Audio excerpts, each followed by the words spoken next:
مزید کرتے ہوئے اللہ تعالیٰ فرماتا ہے کہ فالصالحات و قانتات حافظات للغیب بما حافظ اللہ، بس نیک عورتیں فرمانبردار اور غیب میں بھی ان چیزوں کی حفاظت کرنے والی ہوتی ہیں جن کی حفاظت کی اللہ تعالیٰ نے تاکید فرمائی ہے۔ غیب میں بھی وہی نیکیوں پر قائم رہ سکتی ہے یا رہ سکتا ہے، وہی شخص فرمانبردار ہو سکتا ہے، وہی عورت فرمانبردار ہو سکتی ہے، وہی اپنے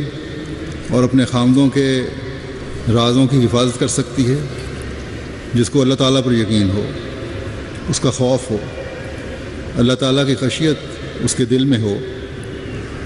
غیب میں جن چیزوں کی حفاظت کا حکم ہے ان میں اپنے خامد کے بچوں کی تربیت کی نگرانی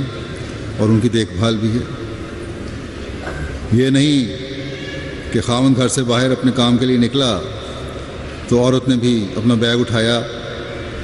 اور بچوں کو گھر میں چھوڑا اور اپنی مجلسیں لگانے کے لیے نکل پڑی، یا بچوں کی تربیت کی طرف صحیح توجہ نہیں دی۔ ایک بہت بڑی ذمہ داری بچوں کی تربیت کی عورت پر ہے۔ ان کو پورا نہ کر کے وہ نہ صالحات میں شمار ہو سکتی ہے، نہ قانتات میں شمار ہو سکتی ہے،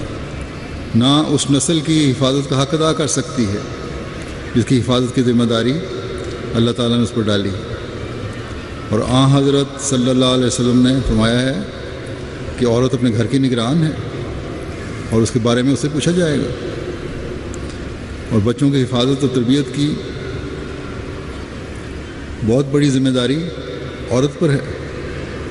بس ہر احمدی عورت کو